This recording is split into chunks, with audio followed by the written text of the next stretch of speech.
दिल्ली विधानसभा चुनावों के ठीक पहले गृह मंत्रालय ने अरविंद केजरीवाल के लिए बड़ी मुसीबत खड़ी कर दी। केंद्रीय गृह मंत्रालय ने कथित शराब घोटाला से जुड़े मनी लॉन्ड्रिंग मामले में प्रवर्तन निदेशालय यानी ईडी को अरविंद केजरीवाल पर पीएमएलए एक्ट के तहत मुकदमा चलाने की अनुमति दी है। इससे सिर्फ केजरीवाल ही नहीं बल्कि आम आदमी पार्टी के लिए भी मुश्किल खड़ी हो गई, क्योंकि शराब घोटाला मामले में रिश्वत का सारा पैसा आम आदमी पार्टी के पास ही गया और उसने चुनावों में इसका इस्तेमाल किया।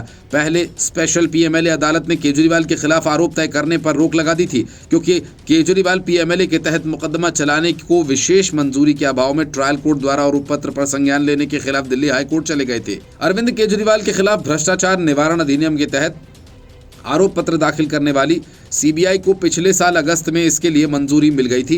केजरीवाल और आम आदमी पार्टी पर दिल्ली में शराब की बिक्री और डिस्ट्रीब्यूशन को कंट्रोल करने वाले साउथ ग्रुप कार्टेल से रिश्वत लेने का आरोप है।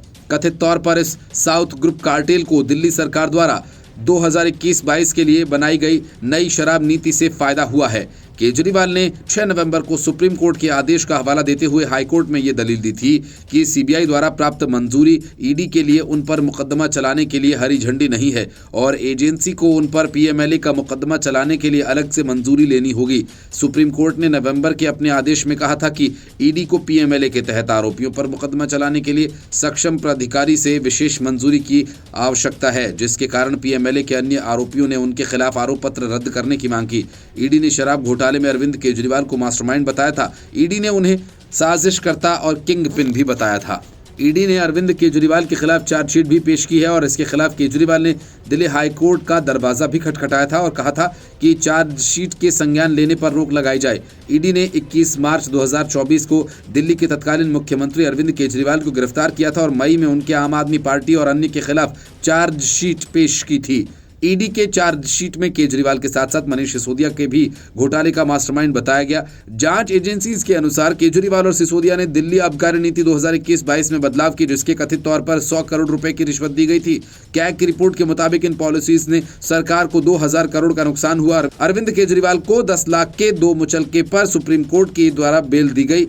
कोर्ट ने केजरीवाल पर कई पाबंदियां लगाई। दिल्ली में 5 फरवरी को विधानसभा के चुनाव होने वाले हैं। बीजेपी और कांग्रेस इसी मामले को लेकर आम आदमी पार्टी पर निशाना साधती रही हैं। ऐसे केस में आदेश मिलने से आप और केजरीवाल दोनों की मुश्किलें बढ़ सकती हैं। सूत्रों का कहना है कि ईडी ने सुप्रीम कोर्ट के फैसले के अनुसार लोक सेवकों के खिलाफ अपने सभी मनी लॉन्ड्रिंग मामलों में बिना किसी पूर्वाग्रह की अनुमति मांगी है, जिसमें एजेंसीज को सीआरपीसी की धारा 197(1) के तहत सक्षम प्राधिकारी से मंजूरी लेने के लिए कहा गया। पूर्व वित्त मंत्री पी चिदम्बरम और झारखंड के सीएम हेमंत सोरेन पर मुकदमा चलाने के 2 अन्य अनुरोधों पर मंत्रालय द्वारा कार्यवाही की बात कही जा रही है। साथ ही एजेंसीज ने छत्तीसगढ़ और महाराष्ट्र में राजनेताओं और वरिष्ठ आईएएस अधिकारियों के खिलाफ पीएमएलए के तहत प्रतिबंधों के लिए गृह मंत्रालय को कई अनुरोध भेजे हैं।